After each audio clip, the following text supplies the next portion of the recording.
Salut les artistes, dans cette vidéo, on va apprendre à faire la transition passage masqué. En anglais, ils appellent ça le walk slide ou le slick walk. L'effet consiste à faire passer un sujet devant la caméra. Cela peut être une personne ou un élément du décor, peu importe, du moment que ça passe entièrement devant le cadre de votre caméra. C'est très simple à faire, cela permet de relier deux plans entre eux et surtout, c'est une transition assez réelle, pas trop kitsch et artificielle qui ne vous sort pas trop d'un film. Je vous ai donc sélectionné 3 plans. Un avec un sujet qui passe devant la caméra, un autre avec un élément du décor qui vient passer devant la caméra, et le dernier, un plan d'arrivée à un endroit différent. Évidemment, le principal intérêt de cette transition, c'est de relier des plans qui n'ont pas été réalisés dans la même séquence au même endroit. On passe ensuite sur Premiere Pro, mais vous pouvez reproduire cet effet sur n'importe quel logiciel qui dispose de l'outil plume pour le masquage. On commence par poser les clips sur la timeline, ensuite on nettoie les parties qui ne nous intéressent pas.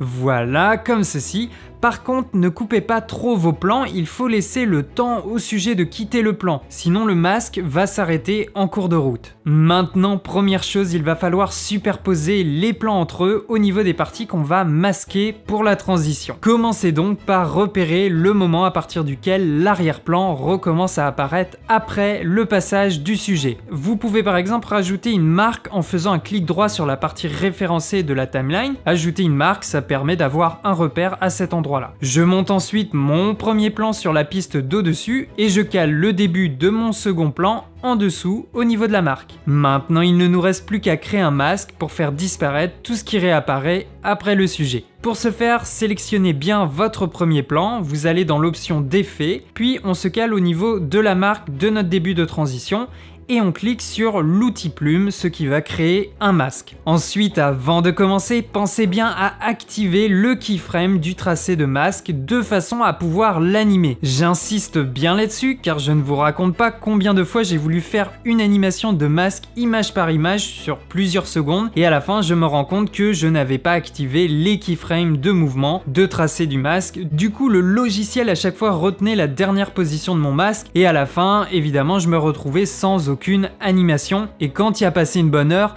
un très léger soupçon de frustration vient s'installer. Bref, pensez-y. Avant de commencer le détourage, n'hésitez pas à agrandir la fenêtre de visualisation pour plus de facilité. Ensuite, pour commencer le masquage, il faut bien penser à sélectionner le masque. Le curseur change, avec celui de la plume, on peut commencer. Je vous conseille de commencer votre premier point à l'extérieur de l'image, d'autant plus si vous avez un contour progressif assez important, de façon à être sûr qu'on va bien masquer tout ce que l'on souhaite. Pour créer ce point à l'extérieur de la fenêtre, il va falloir diminuer la taille de l'affichage de la fenêtre à 25%. Ensuite, quand vous créez vos points, normalement, vous allez créer des lignes droites ou alors vous pouvez déposer le point tout en restant appuyé et en glissant votre souris sur un des côtés. Ça va créer une courbe arrondie afin de parfaitement épouser les formes de votre sujet. À tout moment, vous pouvez recréer des formes sur vos lignes du masque. Une fois que vous avez relié le premier point, le masque est créé. Par contre, là, il prend en compte l'intérieur du masque, alors que moi, je veux qu'il le supprime justement. Pour ça, il suffit de cliquer sur inverser. Et voilà, on a créé notre masque sur notre première image. Vous pouvez modifier le contour progressif si le masque est trop visible. Et si vous pensez que vous allez modifier le contour progressif, l'opacité, l'expansion du masque pendant le détourage, eh bien, vous pouvez activer également les keyframes pour ces options, sans quoi vous pouvez laisser ces options désactivées. Ensuite, pensez bien à avancer d'une image pour modifier votre masque. Voilà, si le sujet ne change pas trop, vous pouvez sélectionner d'un coup tous les points du masque et les déplacer en même temps, ou alors les déplacer un par un. Allez, j'accélère pour les images suivantes, mais le principe reste le même.